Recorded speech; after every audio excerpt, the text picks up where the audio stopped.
Good evening. My name is Gene Nakagawa. I'm a docent at Los Serenos. I am part of class 52, if you can believe that. It seems like many years ago. But I want to thank you for taking the time to sit with me tonight. And I wanted to go over a few things about this beautiful display we have in the museum in the main lobby. It's the kelp forest. And I think that's such a great place to lead off a museum tour because you can go in many directions and you can invoke a lot of curiosity by just bringing in a few factoids. Now tonight, the intention is not to overwhelm you with little facts, but really it's to do the following. I want to look briefly at 3 of the major kelp types along the California coast. I want to review their morphology and their growth, reproduction, and then I also want to look at kelp's role in mitigating climate change. You know, what is its role there? I want to look at the kelp restoration efforts on the Palos Verdes Peninsula that have been in progress since 2013 by the Bay Foundation, Santa Monica Bay, and then the effect that that's had on our kelp forests. And you can see clear evidence of that if you just step here off the terrace here and you look down over the fence there and you can see tremendous differences. Then I want to look at a classic case of trophic cascade, and this involves the sea star wasting syndrome that we have seen along the western coast there for, let's see, it must have started in 2013, and the effects that it's had on the kelp forest, particularly in Northern California, and we'll see why they have been affected a little more than what we have seen in Southern California. Then I want to look at a few of the inhabitants. I know you all probably have your favorite one. You look in the display, it could be the spiny lobster, it could be, the little otter, it could be the sheephead.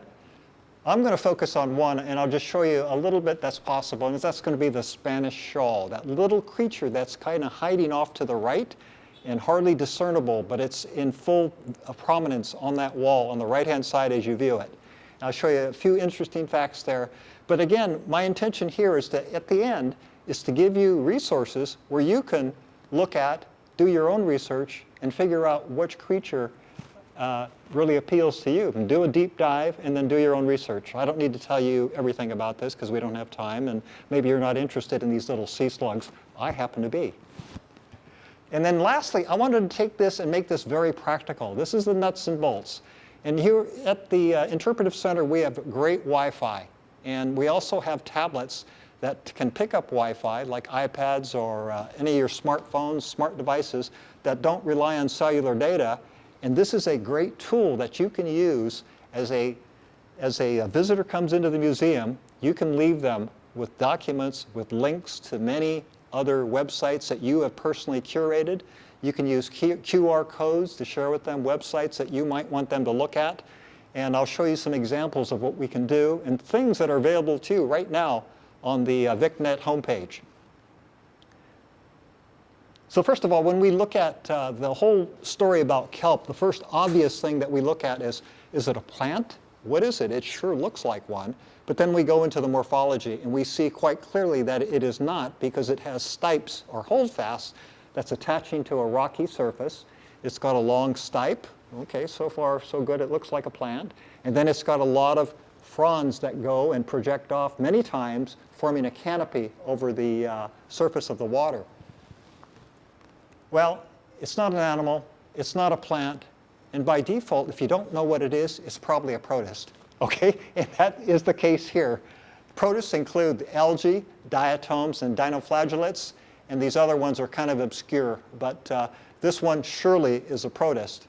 So that's what you got to remember here. But it's also very convenient to think of in terms of morphology and adaptation that it is just like a plant. But I will highlight a few differences and how they have adapted to survival in the conditions in which they are placed.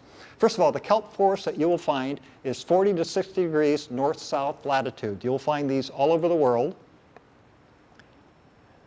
And along the California coast, you see 3 major kelp types. The first that we see right along here at Point Vicente is the giant kelp, or the Microcystis pyrifera. And you've seen it, the stipe, many blades, floats on each blade. It's a perennial, And upon close examination, you'll notice that each of the little blades are actually serrated to slow the water and enhance nutrient exposure. This is very a characteristic of the giant kelp. The giant kelp typically thrives in ocean waters the depth of about 20 meters, although it can go further. It can sometimes extend up from the surface of the ocean 100 feet and then have the canopy extend out another 100 feet. Very interesting. The other one that you will see is bull kelp. This is Nereocystis, and this is very different. It looks actually like the holdfast is actually much smaller, and it looks like basically a balloon on a string. It's got one pneumaticist or float, and then off of that, it's got about 30 to 60 blades projecting out. So very, very different there. And this bullwhip-like appearance, if you see it on the beach, that's what confers the name, bull kelp. And now the strength of this stipe is not as strong as a giant kelp, but it's got tremendous flexibility, and you can see why that would be necessary because of all the weight that's concentrated at the top and is floundering around in the currents. This one prefers much more turbulent waters than the giant kelp does. So that's that, and this we find predominantly north of Santa Cruz. So now we're talking Northern California, and we will come to see why they're having such a problem up there. The other one that's not widely appreciated is the elk kelp. This one is Pelagophycus, and you look at the classic, looks like antlers of an elk, and these actually would grow beyond the perimeter of the giant kelp. They grow out in a little deeper water, and typically we see them Santa Cruz Island to mid-Baja. A lot of times that they will be in deeper water, so their blades will be like 3 feet across and maybe 30 feet long. So basically you have a huge, like a Jackery solar panel trying to collect sunshine, right? So all these autotrophs, again, depend on temperature and sunlight. So let's think about that. Let's think about what challenges that presents. Then if we look at the typical giant kelp, the morphology, here's as we explained before, and the reproduction is actually a thing it's not unique to this particular organism. You see these in ferns or terrestrial plants. This is alteration of generations, which basically, what you see here is the kelp. That's what you see in the display case. That's the sporophyte. That's the end product. That's the asexual phase. So you see it's got 2N, which means it's got the full complement of chromosomes. And so what happens is that this thing drops off spores that go into the water, and they become gametophytes. These can be male or female gametophytes. And under optimal conditions, they will produce gametes. These are the germ cells. They can be female or male. And under optimal circumstances, they will fuse and form the zygote, and then form the sporophyte. So you can see what a challenge this is because, number one, they need sunlight at 20 meters down, and under turbulent water and perhaps a lot of sedimentation and being consumed, the chances for fusion to occur is very low. And that's why, in a typical, I've seen a lot of words in terms of estimates on how many spores are actually released by giant kelp. It's kind of like the anecdotal growth rate of a giant kelp, right? Is it 40 feet a day? You know? This one I've seen estimates of thousands, 100,000s, billions, trillions of spores released during its life cycle. And you can see it's a low bet. It's a low bet that fusion will occur, and that's how it overcomes that. So we see a low risk area of chances of reproduction. And so now we have to account for that. So now we talk about the ocean layer. The ocean, in terms of light penetration of visible light, within the first 200 meters, that's called the Photic Zone. That's where visible light can actually penetrate. And now we're talking about these kelp. They're way up here. They're still down below here, probably at about, what, 40, 50 meters down, max. So they're not going to see much light because within the first 30 feet, most of the lower energy, this this band of light waves here, are filtered out by the water. And so the kelp can't use it. So there must be a way that we can extend that photosynthetic range so that they can capture these higher energy waves. And we do that through photosynthetic pigments. And that's why brown algae is brown, because in brown algae, we have what they call carotenoids. Very specifically, it's called fucoxanthin, which actually helps to capture this end of the spectrum. And what that does, it then captures that energy, transfers it to the chlorophyll within that organism, and then photosynthesis occurs. Others like the red kelp, they can be found to 600 feet below, and they do that by they have what they call these other photosynthetic pigments, phycobilin, which is, and more specifically, phycoerythrin, which captures light here and reflects the red back. So when you see the terrestrial plants, they'll capture light throughout the spectrum, but they will reflect what's in the middle, and that's green. That's why you see it. So brown algae will remain brown because that pigment is photosynthetic, and it's also what we call a masking pigment. So it'll look brown even when it's out of the water. So that's how it adjusts for light. This also needs, we know that this thing needs carbon dioxide, it needs oxygen, and it needs nutrients. And how can we get that? Well, in the northern hemisphere, particularly as you see the northwest winds along the coast of Southern California, we see those winds coming down, and then we, remember as Bob McKenzie taught us, the Coriolis effect, the Earth is rotating. That combined with the fact that water is situated in many layers and it will move in sequence. The deeper layers will move first, and then finally it'll create like a vortex, if you will. And that's how you get the turbulence here. What happens is you call Ekman transport. It relies on the surface tension and friction between the wind and the surface of the water. And as you turn it, basically the bottom line is that wind coming down the coast, the current will be deflected 90 degrees off to its right. And so that's how you get that top surface layer, which is 100 meters or so, away from the shoreline, allowing the colder, nutrient-rich water to move up. And more importantly, the fact that it's colder down here means that it can hold more gas, carbon dioxide and oxygen. And we know that with colder temperatures, gases stay dissolved longer. And you can tell by, if you took my can of Coke Zero here, I took it out of the ice box, I opened it up, drank it, it'd be great. Come back 3 hours later, it's at room temp, now it's flat. It's just because all the carbon dioxide has leached out of it, okay? So that's an important concept. The other concept is to understand that carbon dioxide is ubiquitous, okay? And carbon dioxide is what we talk about when we talk about carbon, all right? Carbon dioxide is like a trace gas in the atmosphere. By far, most of the carbon dioxide is in the ocean, okay? Carbon dioxide, at one time, you see in any rock formation, that's where it's all stored in your bones right now. And what's important here is that this particular reaction here, when you get a carbon dioxide gas dissolving in water, it forms a weak acid, which is carbonic acid. Okay, when it forms carbonic acid, it liberates the hydrogen atom, which is the acid. And so this is the component that makes an alkaline ocean less alkaline, because now it's got more hydrogen, and then it liberates the bicarbonate molecule here. So most of this will stay in the bicarbonate. And so the problem with ocean acidification is that this hydrogen that's coming in combines with the carbonate, so calcium can't bind with it, and therefore the seashells can't form calcium carbonate. That's the danger here. But what's also important to understand is this equilibrium has been established over thousands of years, and any changes to it is not going to happen overnight. So this is a very important concept. So next we talk about blue carbon.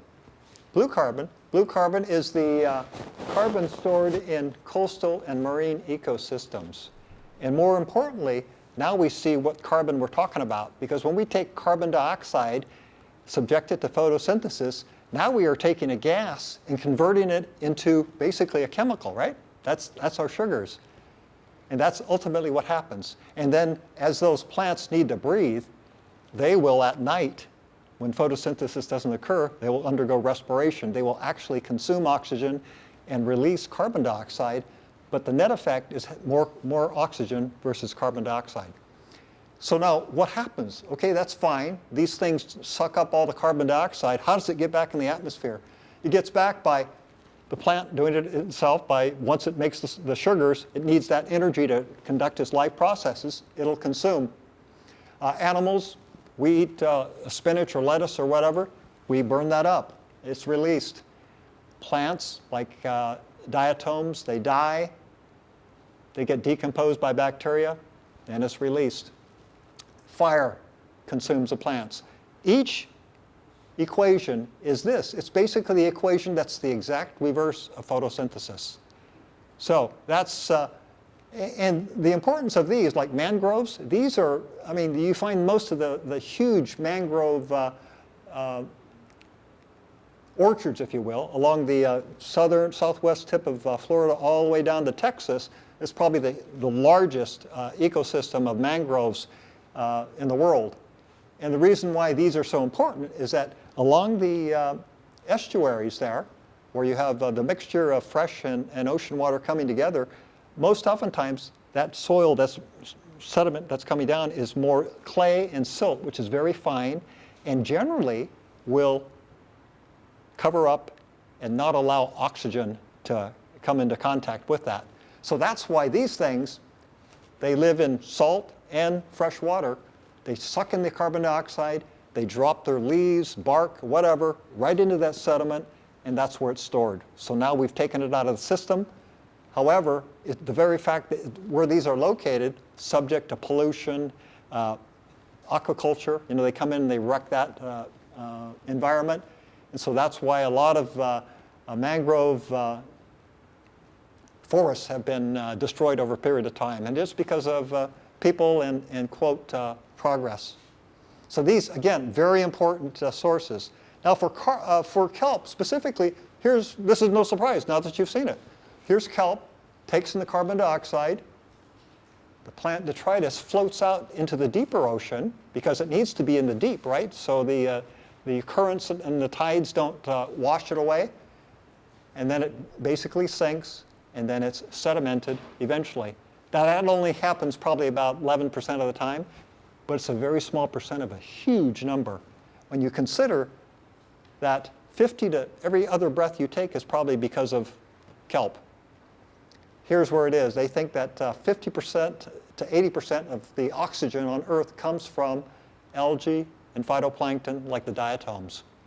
And diatoms you can't see, but this is amazing, mind-boggling. Let's see now, and the important thing to do, remember is that kelp and phytoplankton take up 20% more carbon dioxide than the land forests. So it's right there, right in front of us, and it's just a huge carbon sink. And I really call them the lungs of the earth. That's why it's so important that we have it. And really, if you look at the kelp forest, it's really like the canary in the coal mine, right? It tells us the health of the ocean. It tells us the health of the environment. So very important. And then when we really conclude it, we go big picture. Now we see everything like Joe has been telling us about the rock cycle and all this. But I find this useful to think about it this way. Now you have carbon dioxide in the atmosphere. You have rain coming down, and that rain or water plus carbon dioxide is going to form carbonic acid, right? Same thing we saw before. That carbonic acid rains down upon the mountains, any exposed rocks, it dissolves that. We get carbon coming into the ocean. We get all kinds of stuff, the shells, animals from the limestone formation at the base. We get subduction of that carbonate rock. And then eventually it comes back as volcanic eruptions, which again brings that carbon dioxide to the surface. So the important thing to remember here is that nothing is created nor destroyed. Nothing. And I can tell you, I can be 1,000 years from now, the same amount of carbon will be here. It just has a remarkable ability to recycle everything. So the whole idea, when we think of climate change, we have to think of sources and sinks. What is the source of carbon dioxide? What's the sink to allow it to escape? Well, right now we know that the Now this cycle takes millions of years to establish, okay? What we're seeing now in terms of global warming, having to do with primarily the burning of fossil fuels, is that we've taken a lot of that stuff that was sequestered down here, we're releasing it into the atmosphere, and in 200 years, our estimates now is that pre-industrial revolution, our CO2 ppmv, or parts per million by volume, was about 270. Today, it's about 400. So this is clearly like at least a 30% increase. And so it's now what we're doing is we're creating the situation where, right here, you see, we're increasing this component. And what happens, this equation is going to, over time, it's going to pump more carbon dioxide into the ocean. We're going to go over here. We're going to see more hydrogen ion. We're going to see the alkaline ocean become less alkaline, and that's a problem. But the good thing is that there's a mechanism here that over millions of years, somehow the Earth has figured this out, and that's what happens. And this whole thing, this bicarbonate, it's really a buffer system. You see it in the human body. We have it in our stomach, in our kidneys. The same thing. It's using carbon dioxide, bicarbonate. It regulates our pH of our body. So we see that. Okay, now a less than trophic cascade. What I wanted to show you is that we know, you've seen it all over the news, that up in Northern California, their kelp forests, and I'm going to say the demarcation is above Santa Cruz, their kelp forests have gone, they've dropped like 95%. Gone. So what could explain that? Here's a classic case. Number one, what we said before is that north of Santa Cruz, the primary species is what? It's bull kelp. Okay? That is a perennial kelp. It thrives in turbulent water, and it's got a smaller holdfast than kelp. Okay? The other things that we have to consider here is that what are the predators of bull kelp? Well, we know that otters aren't going to be much of an impact there. And now we also see the spiny lobster and the sheephead. They don't like that cold water up there, so you're not going to find them there. Not as much as you will find around the Catalina Islands, where you've got that Davison current coming up and warming the water there. So now you don't have two of these. Three of these are no factors. And then the third one is an urchin's worst nightmare. That is a sunflower sea star. This thing that can grow up to 3 feet across, 24 legs, suction cups on them, and is just the terror of the sea urchin population. But that would be the keystone species there in terms of that ecosystem. And in 2013, we talked about the sea star wasting syndrome. That's what happened up there. 2013, they don't know what caused it, although they've seen evidence of it in the 80s and the 90s, but not to that extent, or that geographic extent. So now they're thinking viral in origin. They've ruled out the Fukushima reactor disaster as being part of that. And also during that time, we saw the blob, which is the warming of the ocean temperatures during that time.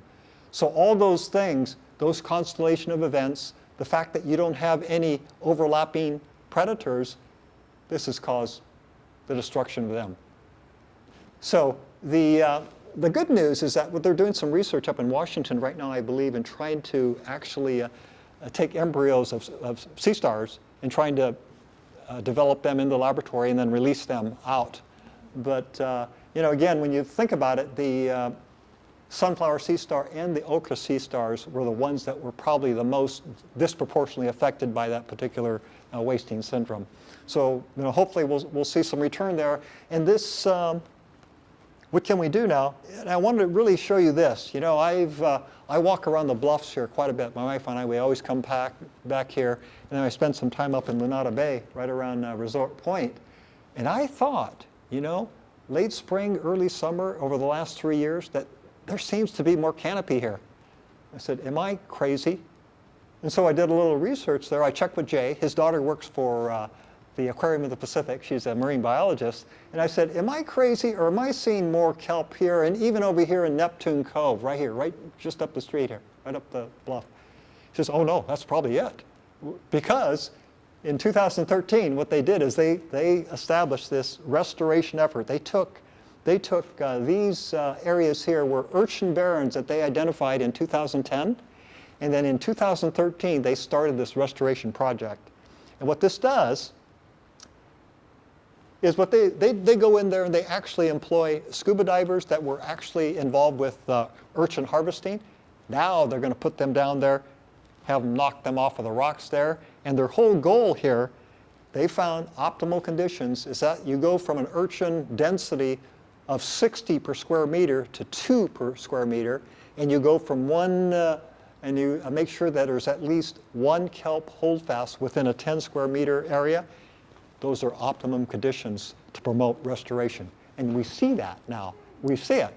She confirmed, and also she confirmed that as I look over there at the kelp, right by the lighthouse there, and I said, boy, that's hard to tell. How deep is that?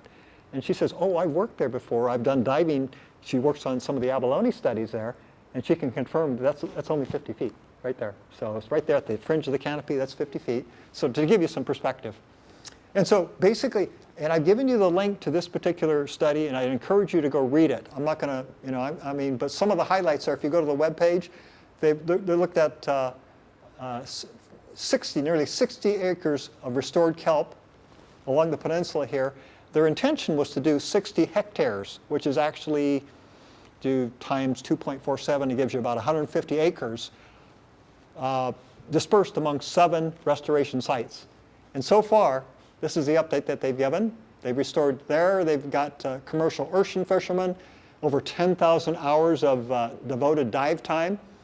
Purple urchins, average of 30 per meter squared down to 2 meter per squared. Red urchins, you look at the gonad or the uni portion of it, 168% increase in size. So, and you know that the urchin zombies out there, you know, here they are, the urchin barons, they sit there. They down-regulate. They can sit there for 50 years in that zombie-like state, but they're not eating anything because the kelp is gone. And so they become unattractive for any other predators. So they just sit there, take up space, and they've got to be removed because they have no value. Nobody wants to eat those. They're no good. Let's see, and then they've got all kinds of other measures. You can look at biomass, fin fish diversity, but it's amazing. You go in there, and what's good is that you can go in there, and they, in their plan, they give you the centroid or the GPS coordinates of every place that they're restoring. Copy those and type in Google location and then copy in that GPS link. It'll take you right there. You'll see it. So I encourage you to go to that website and take a look, because there are things that, who knew that Neptune Cove and the underwater arches is actually Golden Cove? I didn't. I'm not a scuba diver. I wish I would have been, though, to appreciate the difference here in what we've done. So this is phenomenal work, and I think for $15 you can donate to this and restore 10 square feet of kelp. You go to the website. The last thing here quickly is, you know, the obligatory thing is you look at some of the inhabitants in the kelp forest. That beautiful display out there, again, I was telling you about the sea slug. Very interesting. The Spanish shawl gets its name because this thing, which grows really to about a ½ inch wide to 3 inches long, and unfortunately only has a lifespan of 3 months to a year in all its glory, right? This thing starts off as in its larval to juvenile stage. It loses its shell and then basically is naked out there. I mean, what's to protect them? This thing has got the answer. Here's what it is. Okay, it's a mollusk, it's a gastropod, nudibranchia. More specifically, it's an aeolid nudibranch. These guys like to prey on hydroids. Okay, these are cnidarians, that class, which are all these things with spines, little pneumatocysts that stick out. They're related to the sea anemones and the jellyfish. They have a particular hydroid they like to feed on, and that hydroid has astaxanthin. It's a chemical inside them that actually confers this coloration that you see right here. And that's a clear case of aposematism. You see that all throughout nature. Coloration to say, back away, I'm bad news, okay? And so the other interesting thing is, this has got a GI tract that can take those stinging cells, deactivate it, and then store it in these little things here. This is the serrata, or their gills, basically, and they store it up here for later release. If something else tried to get it, those things would trigger off and actually fire. So it's just an amazing thing. And then they got the rhinophores here that actually sense, they can sense light and dark, and it helps guide them along the way. But these things are just amazing. The only predator that we know of probably is something called the Navinax. It's another nudibranch. Oh no, actually it's not. It's a sea slug, but not a nudibranch. So that's very interesting. And what I wanted to leave you with is, and I'm going to include this whole document with all the references, and I would encourage you to do this because as visitors come into the museum, you know, they're just overwhelmed by stuff. And you know what? This is such a beautiful place that I was always wanted to do two things. Number one, give them something that they could learn about Los Serenos, including how to become a docent. Look at our website. We've got a lot of great things on that website. And then also give them other references. And I've just started now to develop QR codes. You can use it with free online software. You can do it yourself to whatever interests you. But this file will be available on the VicNet homepage. You can just download it and use them all. And there's another document here that you can find. Actually, it's on the Los Serenos member info section. You can do it here. But this is a educational link package that Iveta and I actually developed in 2019. It's got 36 links developed over 12 different domains so that anybody coming in, what I'll do is I'll airdrop it or email it to them. They take it on their device and they say, when you got time, read that and come back and see us again. Because I don't know what they're interested in. And so let's not overwhelm them with all this stuff. They can only hold their attention for that long. So that is, I think, the nuts and bolts when you come there, knowing that these are time-limited visits. And you know, a lot of people are interested, maybe not in the things that maybe nobody likes sea slugs. I don't know, I don't take that personally, but maybe they like the sea otter or what have you, okay? Let them go and find out. The one thing that I wanted to show you is this particular website here. This one is by Dr. Bill Bushing.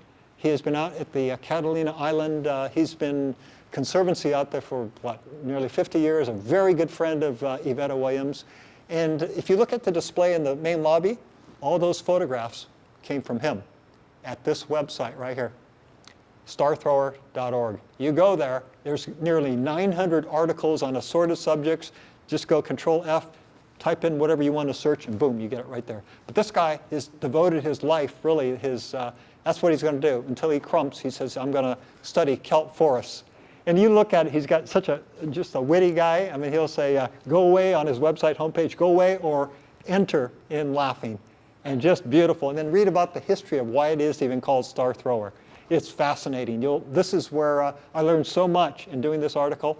And I'm hopefully that you will go there and look as well. All the restoration stuff you'll find here. Here's another related site, and here's more on the blue carbon. And of course, Los Serenos.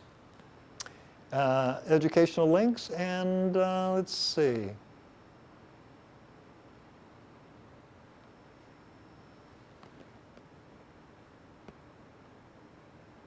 Let me call up one item here. Just give me a second. We're going to have to move along here pretty quick. Okay. This will be 30 seconds, literally.